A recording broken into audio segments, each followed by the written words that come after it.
Police প্রশাসন তোমায় জানাই ধিক্কার, পুলিশ প্রশাসন তোমায় জানাই ধিক্কার।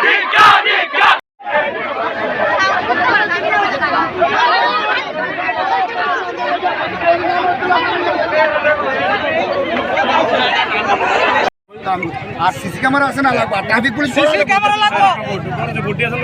ও নাকা বুদ্ধি আর কি করতে নাই জন্য ওই নাম বাজার থেকে করবে সিসি ক্যামেরা কি বুঝাও আছে ট্রাফিকে দিছি রাস্তা বন্ধ থাকবে।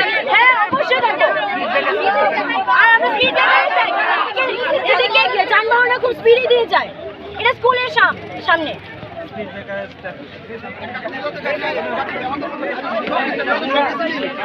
মানুষ হিসেবে আপনারাও প্লিজ সবাই হেলমেট আমি দেখি আমার খুব খারাপ লাগে যখন একটা সিম্পল একটা হেলমেটের জন্য হেলমেট থাকলে বলে আমি ঘটনাটা আপনারাও এই যে লোকাল হিসাবে এরিয়ার জনগণ হিসাবে আপনাদেরও দায়িত্ব প্রশাসনকে সাহায্য করা, হেলমেট পরে চলবেন, আস্তে বাইক চালাবেন এবং স্কুল অ্যাডমিনিস্ট্রেশনকে আমি রিকোয়েস্ট করুন তারা থেকেও যেমন স্কুল বিশেষ করে স্কুল শুরু এবং ছুটির সময় আমাদের স্টাফ থাকবে কিন্তু একজন স্টাফ তো সে চলতে আরেকটা বাচ্চা রেজিস্ট করতে গেল স্কুল অ্যাডমিনিস্ট্রেশনের তরফেও আমি রিকোয়েস্ট করবো যাতে আপনারা যাতে একজন ভলান্টিয়ার বা সিভিক ভলান্টিয়ার কিছু একটা যাতে নিয়ে রাখতে পারেন, দুইজন তাল মিল্লা কথা একজন এখানে থাকবো একজন ওদিকে থাকবো নিজেদের।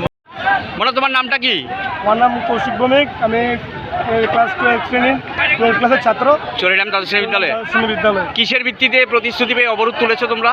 ওরা আমাদেরকে বলেছে যে ওরা 48 ঘন্টার মধ্যে আমাদের স্কুলে এখানে স্টাফ দেওয়া হবে 2 জন এবং সিসিটিভি ক্যামেরা দেওয়া হবে, নাকা পয়েন্ট দেওয়া হবে। নাকা পয়েন্ট দেওয়া হবে। ওরা বলেছে ওরা আমাদেরকে বলেছে যে ওরা 48 ঘন্টার মধ্যে করে দেবে, না করলে আমরা ছাত্ররা আবার এরপর জাতীয় সড়ক আমরা আবার অবরোধ করি।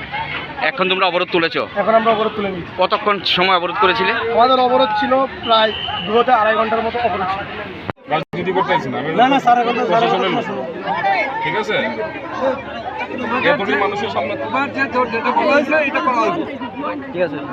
আমি তোমার যেটা পারবো এটা করতেছি। আমি ব্যারিকেড দুইখানে ব্যারিকেড দেবো, স্পিড যাতে কমে যায়, এই কমে যাবো এখন যাবো, ঠিক আছে। এটা ইমিডিয়েট দিতে পারতাম না, আমার একদিন টাইম দিচ্ছি, ঠিক আছে। ব্যারিকেড তারা করতেছি একটা সেকেন্ড হচ্ছে আমি এখানে যে এক্সিস্টিং স্টাফ থাকে স্কুলের সামনে তারা চেঞ্জ করে একজন ভালো দিকে সবটা উপর দিকে একজন স্টাফ পুলিশ